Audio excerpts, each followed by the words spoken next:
رب اشرح لي صدري ويسر لي أمري واحلل عقدة من لساني يفقهوا قولي۔ دینی رہنمائی کی مجلس نمبر 213 میں سبھی سامعین کی خدمت میں السلام علیکم ورحمۃ اللہ وبرکاتہ عرض ہے۔ آج کی مجلس کا پہلا سوال یہ ہے کہ بہت سے حضرات نفلی طواف کرنے کی نیت سے احرام باندھ لیتے ہیں اور اس کے بعد جا کر حج سے پہلے صفا اور مروہ کی سعی کر لیتے ہیں اور پھر یہ کہتے ہیں کہ طواف زیارت کے بعد اب صفا مروہ کی سعی کی ضرورت نہیں ہے، تو کیا ایسی حالت میں ان کا یہ احرام حج کا احرام مانا جائے گا یا نہیں؟ جواباً عرض ہے کہ اگر صرف طواف کے لیے احرام باندھا ہے اور حج کی نیت نہیں کی ہے، جیسا کہ آج کل بعض لوگ کر رہے ہیں کہ نیچے جانے کے لیے احرام کی چادریں اوڑھ لیتے ہیں، تو اس طرح کے چادریں اوڑھنے سے احرام کوئی ثابت نہیں ہو جاتا، اور ایسے احرام میں اگر کوئی صحیح کی جائے گی اگرچہ وہ حج کی نیت ہی سے کیوں نہ ہو تو وہ حج کی صحیح میں شامل نہیں ہوگی۔ ہاں، اگر نفلی طواف سے پہلے حج کا احرام باندھ لیا اور پھر نفلی طواف کیا اور اس کے بعد صحیح کی اور پھر وہ مسلسل اسی احرام میں برقرار رہا اور حج بھی اسی احرام سے کیا، تو اب بعد میں طواف زیارت کے بعد اس کے لیے صحیح کرنے کی ضرورت نہیں ہے، کیونکہ وہ پہلی صحیح حج میں شمار کر لی جائے گی۔ تو اس تفصیل کو پیش نظر رکھنا چاہیے۔ سوال کر رہے ہیں کہ آج کل مطاف میں بغیر احرام والوں کو مردوں کو جانے نہیں دے رہے ہیں، تو بعض لوگ یہ کر رہے ہیں کہ مسجد عائشہ سے عمرے کا احرام باندھ کر آتے ہیں اور پھر عمرے کا طواف کرتے ہیں اور صحیح سے پہلے مزید نفلی طواف کر لیتے ہیں۔ تو سوال یہ ہے کہ صحیح اور طواف عمرہ کے درمیان مزید طواف کرنا، اس سے عمرے میں کوئی خرابی آئے گی یا نہیں؟ جواباً عرض ہے کہ بہتر تو یہی ہے کہ بالترتیب سبھی ارکان عمرہ ادا کیے جائیں اور بیچ میں نفلی طواف وغیرہ نہ کیا جائے اور بلا وجہ فصل نہ کیا جائے، لیکن موجودہ صورتحال میں اگر کوئی اس طرح سے طواف نفل کرتا ہے تو اس سے عمرہ خراب نہیں ہوگا اور عمرہ درست ہو جائے گا۔ سوال کر رہے ہیں کہ ایک عورت کے سر کا آپریشن ہوا ہے جس کی وجہ سے سر کے سبھی بالوں کو مونڈ دیا گیا ہے، اب وہ عمرے جانے کا ارادہ رکھتی ہے اور عمرے کے زمانے تک اس کے بال آنے کا کوئی امکان نہیں ہے، تو سوال یہ ہے کہ ارکان عمرہ ادا کرنے کے بعد وہ حلال کس طرح ہوگی جبکہ سر پر بال ہی نہیں ہے؟ جواباً عرض ہے کہ اس کے لیے یہ چاہیے کہ قینچی لے کر اور وہ سر میں ملا کر چلا دے، جیسے کہ کاٹا جاتا ہے بالوں کو، اس طرح سے مشابہت اختیار کرتے ہوئے بس قینچی چلا دے اور حلال ہونے کی نیت کر لے، اسی سے وہ حلال ہو جائے گی۔ سوال کر رہے ہیں کہ احرام کی حالت میں خوشبودار کریم لگانا کیسا ہے؟ جواباً عرض ہے کہ ایسی کریم جس میں خوشبو غالب ہو احرام میں لگانا درست نہیں ہے۔ اگر یہ کریم پورے بڑے عضو پر لگ گئی تو دم واجب ہے، اس سے کم پہ لگی تو صدقہ واجب ہے، اس لیے بہرحال خوشبودار کریم لگانے میں احتیاط کرنی چاہیے۔ سوال کرتے ہیں کہ دھونی دیے ہوئے کپڑے احرام میں اوڑھنا کیسا ہے؟ جواباً عرض ہے کہ اگر صرف دھونی دی گئی ہے اور خوشبو کا کوئی حصہ اس میں نظر نہیں آ رہا، صرف خوشبو آ رہی ہے، تو ایسا کپڑا احرام کی حالت میں پہننا اوڑھنا سب جائز ہے، سلا ہوا نہیں ہونا چاہیے۔ پوچھ رہے ہیں کہ احرام کی حالت میں چھتری لگانا کیسا ہے؟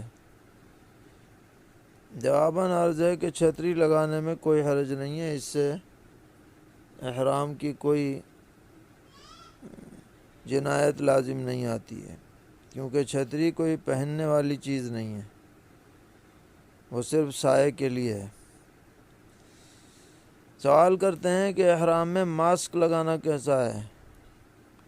جواباً عرض ہے کہ اگر ماسک اتنا چوڑا ہو کہ چوتھائی چہرہ اس سے چھپ رہا ہو اور مسلسل ایک دن یا ایک رات تک اسے لگایا جائے تو دم واجب ہو جائے گا، کم لگایا ہے تو صدقہ لازم ہے، اور بہرحال ماسک سے احتیاط کرنی چاہیے، احرام میں نہیں لگانا چاہیے۔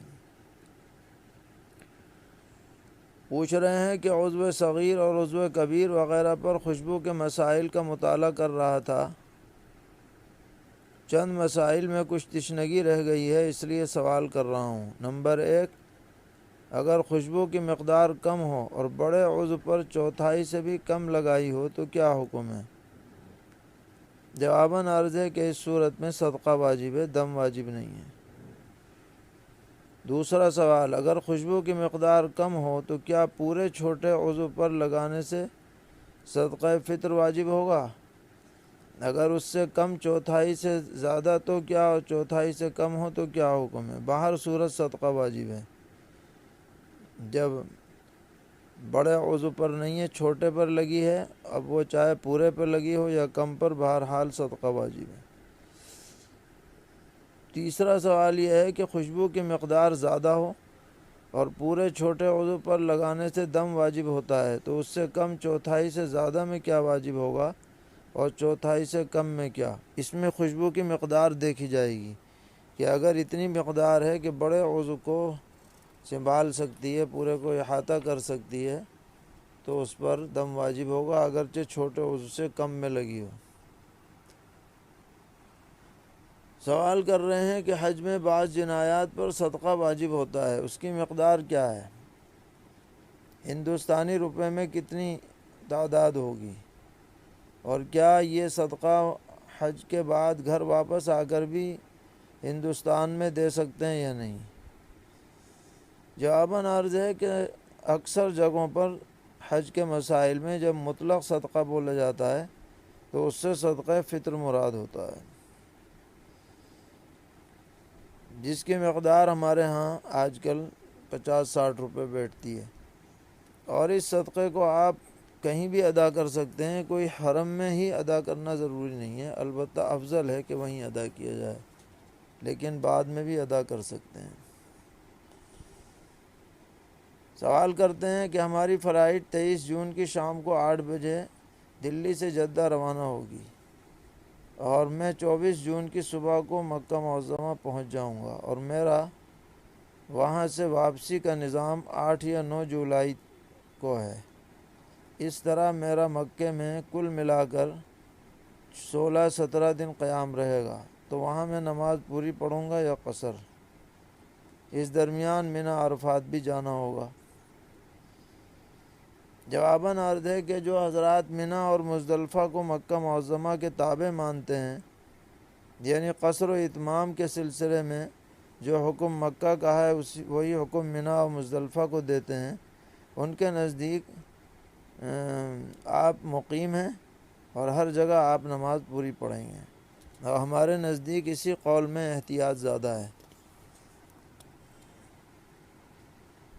پوچھ رہے ہیں کہ ایک عورت نے حرم شریف میں امام صاحب کے پیچھے جمعہ کی نماز میں بجائے جمعہ کے ظہر کی نیت کر لی، تو اس کی جمعہ کی نماز ادا ہوئی یا نہیں؟